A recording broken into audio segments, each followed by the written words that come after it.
One में गहरा अंधेरा था। घना कोहरा, सरसराती हवाएं और बीच बीच में उल्लुओं की आवाज। राजा विक्रमादित्य खड्ग तलवार हाथ में लिए डग भरते हुए उस श्मशान की ओर बढ़ रहे थे जहां से उन्हें एक बार फिर बेताल को लाना था।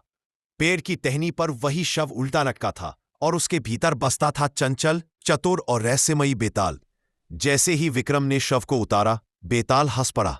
राजन, तुम बार बार लौट आते हो, क्या तुम्हें थकान नहीं होती? विक्रम बोले, राजधर्म है बेताल, वापस चलो। बेताल बोला, ठीक है, रास्ता लंबा है, समय भी। मैं एक कहानी सुनाता हूं। यदि अंत में प्रश्न का उत्तर दे दिया तो मैं उड़ जाऊंगा, और यदि उत्तर जानते हुए भी न बोले तो तुम्हारा सिर फट जाएगा। विक्रम चुप रहे। बेताल ने कथा आरंभ की। अवंतीपुर नामक नगर में राजा सुदर्शन का शासन था। न्यायप्रिय, प्रजावत्सल और युद्ध कला में निपुण। उनके राज्य में एक चरवाहे का पुत्र रहता था, चंद्रसेन। स्वभाव से सरल, पर हृदय में वीरता और त्याग। एक दिन जंगल में उसने एक घायल राजकुमारी को देखा जो डाकुओं से भागकर बेहोश पड़ी थी। वह थी राजकुमारी पद्मलेखा, पड़ोसी राज्य की राजकुमारी। चंद्रसेन उसे अपने घर ले आया, उपचार किया। कुछ दिनों में राजकुमारी स्वस्थ हुई, पर साथ ही दोनों के दिल एक दूसरे से जुड़ गए। लेकिन जाति भेद और राज दरबार की मर्यादा उनके बीच दीवार थी। चंद्रसेन जानता था, राजकुमारी मेरी प्रेमिका है, पर मैं केवल चरवाहा। ये प्रेम सरल नहीं। इधर राजा सुदर्शन को पता चला कि राजकुमारी उनके पड़ोसी राज्य की है। उन्होंने दूत भेजकर राजकुमारी की खोज कराई। अंततः राजकुमारी मिली और उसे महल बुला लिया गया।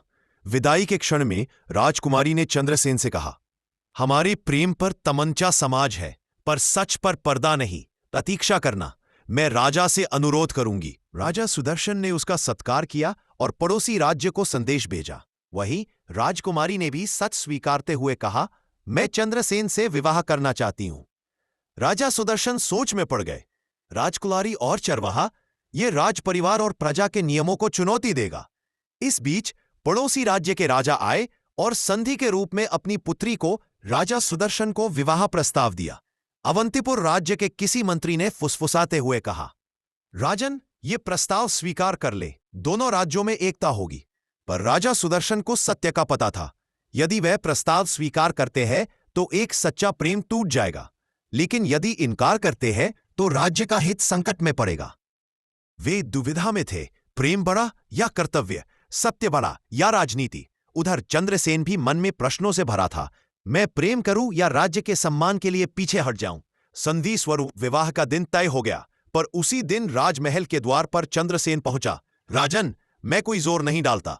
यदि मेरा प्रेम राज्य के लिए बाधा बने, मैं त्याग कर दूंगा, पर न्याय चाहता हूं। उसकी विनम्रता देख राजा सुदर्शन ने सभा लगाई। पड़ोसी राज्य के राजा भी वही थे। राजा सुदर्शन उठे और बोले, राज्य का गठन सत्य और न्याय पर हुआ है। मैं राजनय निभाऊंगा, पर किसी निर्दोष का दिल तोड़कर नहीं। प्रेम को जाति और पद की बेड़ियों से रोका नहीं जा सकता। यदि राजकुमारी और चंद्रसेन एक दूसरे को चुनते हैं तो मैं इस बंधन को मंजूर करता हूं। सभा में सन्नाटा छा गया। पड़ोसी राजा ने क्रोध से कहा, यह अपमान है। राजा सुदर्शन ने शांत स्वर में कहा, यदि आपको संधि चाहिए तो सत्य पर आधारित संधि होगी, छल पर नहीं।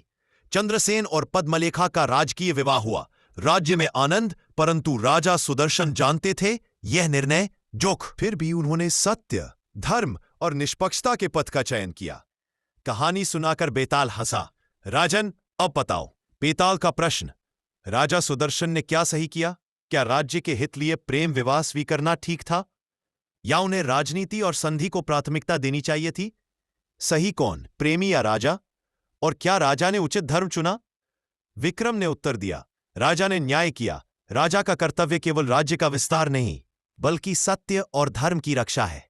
संधि यदि अन्याय पर आधारित हो तो वह दीर्घकाल टिक नहीं सकती।